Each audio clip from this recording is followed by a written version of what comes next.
Doctor साहब,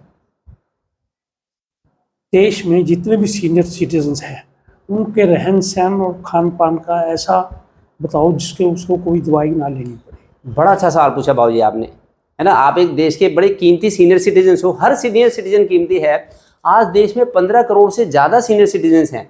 तो हमारे सीनियर सिटीजन कैसे होने चाहिए? जैसे कि गुरु नानक देव थे, जैसे भगवान बुद्ध थे, जैसे कि ये आचार्य सुश्रुत थे, आचार्य चरक थे, आचार्य वाघभट थे। ये 125, 135, 130 साल तक जिए। आचार्य कल्याण देव जी थे जो स्वामी विवेकानंद के दोस्त थे, उनके साथ रहते थे, और ये 125 साल की उम्र में हमारे हॉस्पिटल में आए, है ना। ये बिल्कुल निरोगी रहे। मेरे पापा 91 साल के हैं, 91 ईयर्स के हैं, 100% हेल्दी हैं, 100% निरोगी हैं। तो जिससे कि इन लोगों ने कभी किसी तरह की इनकी दवाई की जरूरत नहीं पड़ी। जो महापुरुष हैं, ये एलोपैथी, आयुर्वेद, नेचुरोपैथी, किसी चीज की जरूरत नहीं पड़ी। इन्होंने अपने खान पान पे, रहन सहन पे अंकुश लगाया। गुरु नानक देव ने जो खाया वो अमृत बन गया। तो उनको ज्ञान था कि भाई हमें ये खाना, ये नहीं खाना, ये करना, ये नहीं करना। ऐसा ध्यान रखेंगे तो देश के सारे सीनियर सिटीजन बिना दवाइयों के ठीक रहेंगे। और सीनियर सिटीजन हमारे देश की संपत्ति है, तो मैं उनके बारे में बड़ी कीमती बात बता रहा हूँ।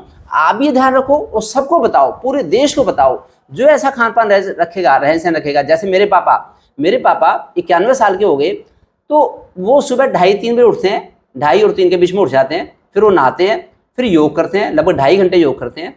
फिर सैर करके आते हैं 2.5-3 किलोमीटर की, 91 ईयर की एज में 2.5-3 किलोमीटर की सैर करके आते हैं। आप तो जानते हो, देखते हो। और फिर वो 4.5 घंटे पूजा पाठ करते हैं, भगवद गीता करते हैं, दुर्गा सप्तशती करते हैं, है ना, और रामायण पढ़ते हैं। तो 4.5 घंटे पूजा पाठ, फिर 4.5 घंटे शाम को करते हैं। मैं उनकी मालिश करता हूँ, कभी मैं कर देता हूँ, कभी वो खुद भी कर लेते हैं, तो मालिश करते हैं। तो उससे उनका शरीर बड़ा फिट रहता है। और संस्कृत के उच्चारण से ही, जब संस्कृत का उच्चारण करते हैं उच्च स्वर में, तो उसी से इतना अच्छा शरीर निरोगी हो जाता है, सारे शरीर की ब्लॉकेज खुल जाती है। तो ये तब होगा संभव जबकि हम सात्विक भोजन लेंगे। जो लोग बीमार हैं, आज देश में 1 करोड़ लोग दाखिल हैं अस्पतालों में, 1 करोड़ लोग। मैं खाली सीनियर सिटीजन की बात नहीं कर रहा, आम लोगों की। और 10 करोड़ लोगों को बीपी की बीमारी है आज देश में, 10 करोड़ लोगों को शुगर की बीमारी है, 10 करोड़ लोगों को मोटापा है, 10 करोड़ लोगों को कब्ज की शिकायत है, 10 करोड़ लोगों को फैटी लिवर है। आधा देश आज बीमार है। किस वजह से? राजसी और तामसी भोजन लेने की वजह से। अगर भोजन के ऊपर अंकुश रखें, हम सात्विक भोजन लेंगे, तो कभी बीमार हो ही नहीं सकते। हमारा पूरा परिवार 100% निरोगी रहता है, 100% निरोगी रहता है, कभी बीमार नहीं होता। पापा कभी मेरे पास रहते हैं, कभी बड़े भैया के पास रहते हैं। ये पापा हैं, 91 साल के हो गए, 100% हेल्दी रहते हैं, फिट रहते हैं, कभी बीमार नहीं होते। तो मैं चाहता हूं कि देखिए, जो योगी है, जो ब्रह्मचारी है, जो सन्यासी है, वो अपनी इच्छा से अपना शरीर छोड़ देते हैं, चोला छोड़ देते हैं, उनको कभी भी अकाल मृत्यु नहीं होती। जो भोगी लोग हैं, वो बीमार होके अस्पतालों में दाखिल होकर फिर मृत्यु, अचानक उनकी मृत्यु होती है, बड़ा दुख देखने पड़ते हैं। तो अगर हम लोग संयम से जिंदगी जिएंगे, अगर हम सात्विक भोजन लेंगे, तो हमारी भी एक योगी की तरह से, ब्रह्मचारी की तरह से, सन्यासी की तरह से हमारी आराम से समाधि हो जाएगी।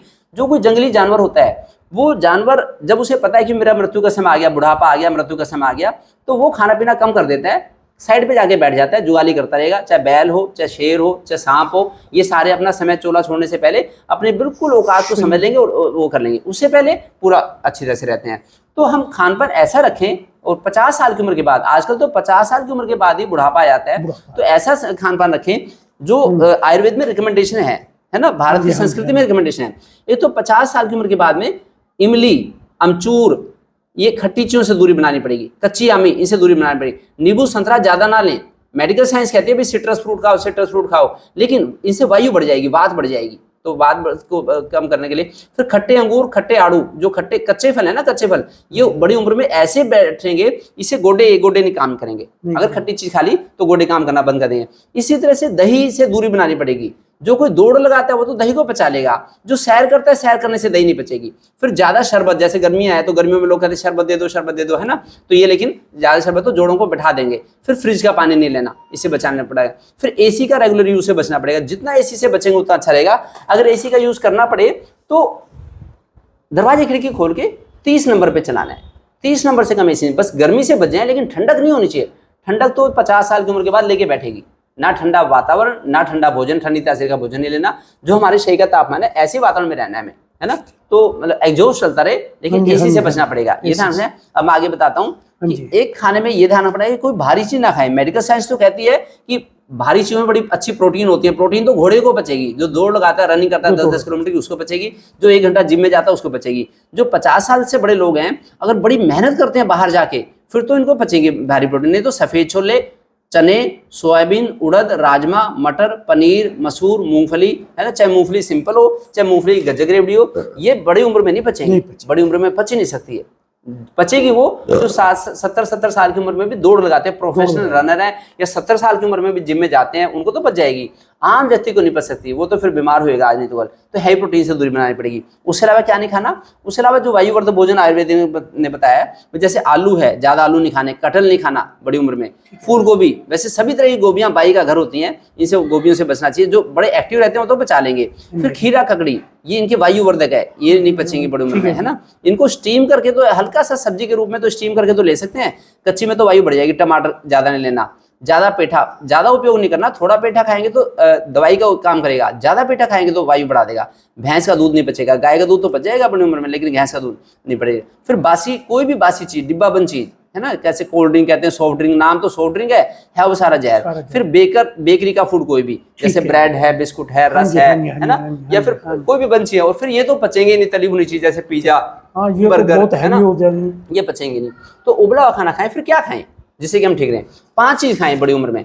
एक तो आयुर्वेद कहता है कि तरल पदार्थ के रूप में खाना खाएं, तरल पदार्थ, जैसे वैसे हरी सब्जियां, दलिया, खिचड़ी, दाल, रोटी, ये 5 ही हमें निरोगी रखेंगी इस उम्र में। और जैसे जैसे उम्र बढ़ती जाए भोजन कम कर देना। ये तब पचेंगी जब हमने सुबह उठ के मालिश करी हो, या तो सुबह मालिश कर लें या शाम को मालिश कर लें। फिर 2-3 बाल्टी नवाए पानी से नहा लें, उससे सारा वात पित्त का संतुलन हो जाएगा। बाकी सैर भी करके आए, सुबह शाम लंबी लंबी सैर करके आए, और अच्छा सा योग करें 2.5-3 घंटे, बड़ी उम्र में 2.5-3 घंटे योग करें। बाकी खाना 2 बार खाना चाहिए दिन भर में, केवल 2 बार खाना खाओ बड़ी उम्र में। 50 साल की उम्र के बाद में बस जो 3 बार खाना खाएगा वो तो निरोगी रह ही नहीं सकता। बीपी, शुगर, मोटापा, कब्ज, फैटी लिवर उसका पीछा कर लेंगी, जोड़ों का दर्द, सांस की दिक्कत ठीक नहीं होगी। तो इसलिए 2 बार के बाद तीसरी बार मुंह नहीं छूटा करें, तो इससे बचना पड़ेगा। बाकी जैसे अब चतुर्मास जैसे हैं, चतुर्मास में तो एक टाइम भी खाना खाने तो बड़ा अच्छा रहेगा, है ना। नमक, मीठा और अन्न ये शरीर में जहर बनाते हैं। नमक, मीठा और अन्न ये कम ही लेने चाहिए, इनसे एसिड बनता है, पित्त बनता है इससे ज्यादा।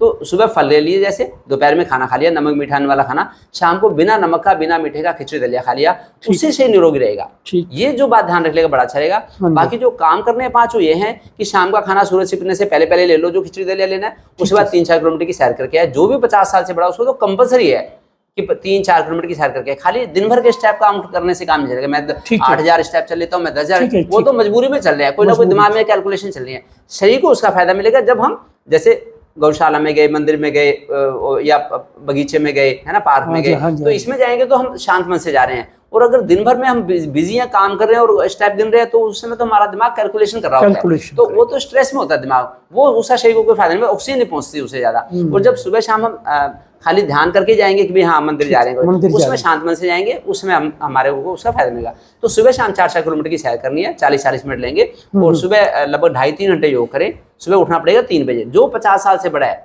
50 साल से बड़े बंदे को तो जरूरी है कंपल्सरी कि सुबह 3 बजे उठे। वो तब संभव है कि जब शाम का खाना 6 बजे से पहले खा लेंगे, उसके बाद जल्दी वाइंड अप करके जल्दी अपना सैर करके जल्दी सो, 9 बजे तक सो जाओ, और सुबह 3 बजे उठ जाओ। सुबह 3 बजे उठ के नहा धो के एक तो भगवान का नाम लो, भगवान के नाम के सुमरण से बड़ी शक्ति आती है। सोहम की साधना कर लें, जो जिसका नाम है, नाम का बस नाम का, भगवान का नाम, भगवान में ध्यान रखे वैराग्य की भावना के साथ। जब भगवान शंकर जी जब अन्नपूर्णा माता से वो लेने जाते हैं, भिक्षा लेने जाते हैं, वो कहते हैं अन्नपूर्णे सदापूर्णे शंकर प्राण वल्लभे ज्ञान वैराग्य सिद्धर्थे भिक्षाम देहि पार्वती।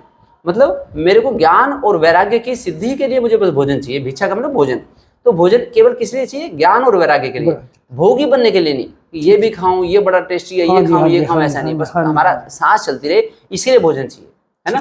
तो उस वैसी भावना के साथ भोजन करेंगे, वैराग्य की भावना के साथ, फिर हमें कोई रोग छू नहीं सकते। 100 साल तक कभी बीमारी नहीं होगी। गुरु नानक देव को जिसने देखा वो निहारोगे, भगवान बुद्ध को जिसने देखा वो निहारोगे, देखने से निहारोगे। क्या कोई उन्होंने शेक पिए थे? क्या कोई महंगी चीज खाई थी? मैं ये भी खा लूं, ये भी खा लूं, ताकत आएगी, ताकत आएगी, विटामिन B12 इसमें मिलेगी, इसमें विटामिन डी मिलेगी, सब चोचले हैं, फालतू कीजिए। केवल भिक्षा मांग के हमें सिंपल सा खाना ही मिल जाए भगवान की, उसे बस सिंपल खाना कम उसमें मात्रा में ले लें, जिससे कि हम जागृत अवस्था में हमारे 4 घंटे की नींद से काम चल जाए। उससे हम ज़्यादा साधना कर सकते हैं, ज़्यादा पूजा पाठ कर सकते हैं, भगवान का नाम ले सकते हैं। अगर दिन भर खाते रहेंगे तो उससे नशा ज़्यादा होगा और हमारी ग्रंथियाँ बूढ़ी हो जाती हैं। उसको पचाने में जो लिवर है, हमारा थायराइड है, पैनक्रियाज है, किडनी है, ये सारी ग्रंथियाँ ये सब बूढ़ी हो जाती है। ये लीवर है हमारा, तो सारी ग्रंथियाँ बूढ़ी हो जाती हैं समय से, अगर हम बहुत ज़्यादा खाते रहते हैं। और ज़्यादा कम खाएंगे तो हमारे किचन का भी टाइम बचेगा, खाना बनाने का टाइम भी बचेगा, खाना खाने का भी टाइम बचेगा, पोटी सुसु भी बार बार नहीं जाना पड़ेगा। जितना ज़्यादा खाएंगे ज़्यादा बार बार पोटी आएगी, बार बार सुसु आएगी, उससे भी बड़ा टाइम वेस्ट होता है ना। इससे अच्छा भगवान की साधना में टाइम लगाएं। जैसे मेरे पापा करते हैं 4.5 घंटे सुबह से, वो कम खाते हैं तो समय भगवान को ज़्यादा दे पाते हैं। लोग कहते हैं 4.5 घंटे सवेरे 4.5 घंटे शाम, हम काम कैसे करेंगे? बताओ क्या तुम काम करोगे? तुम सुसु करोगे, पोटी करोगे, है ना। तो इसलिए उससे बचने के लिए अगर ऐसा खान पान इंसान होगा तो पूरा देश निहाल हो जाएगा, बड़ी सारी समस्याओं का देश का समाधान हो जाएगा इससे। तो जैसे पानी के बारे में कहा जाता है कि ये ज़्यादा मात्रा में लेना चाहिए, 8-9 गिलास। देखिए, जिसका खाना ज़्यादा गलत है तो उसको तो ज़्यादा पानी पीना पड़ेगा। जिसका सात्विक भोजन है, पानी में ही भोजन में पानी निहित है, तो फिर हमें ज़्यादा क्यों खाना पड़ेगा? देखो, कोई गाड़ी साफ करने का गैराज है, उसमें नीचे कीचड़ है, नीचे वो है ग्रीस लगा हुआ है, तेल लगा हुआ है, डीजल लगा हुआ है, उसको धोने के लिए तो बड़ा पानी चाहिएगा। जो पहले ही साफ है जगह, तो उसको क्या पानी ज़्यादा धोने की जरूरत पड़ेगी? गांव की कच्चा वो है, उसे क्यों साफ ज़्यादा पानी से करना पड़ेगा? तो जिसने गलत खाया, छोले भटूरे खाए, है ना, मीठा नमकीन ज़्यादा खाया, उसे ज़्यादा पानी पीना पड़ेगा। सिंपल सादा खाना खाएंगे तो जरा सा पानी से काम चल जाएगा। मेरे पापा के गुरुजी थे रुद्रमणि जी, तो वो दिन में एक ही बार खाना खाते थे, एक ही बार पानी पीते थे, एक ही बार पोटी करते थे, एक ही बार सुसु करते थे। तो इतना संयमित जीवन था उनका, है ना। तो बड़ा अच्छा, बड़ा उनको सारी तुष्टि थी उनकी। हाँ, संतुष्टि थी उनकी। तो इसलिए उससे उनकी मेमोरी भी बड़ी अच्छी थी। तो उनको पाणिनि के सूत्र सारे आते, बड़ी संस्कृत का उनको कमांड था ऐसे। तो इसलिए हम अगर खान पान पे ध्यान रखेंगे, रहन सहन का ध्यान रखेंगे, फिर नहीं दिक्कत होगी, फिर दिक्कत। ठीक है, धन्यवाद डॉक्टर साहब।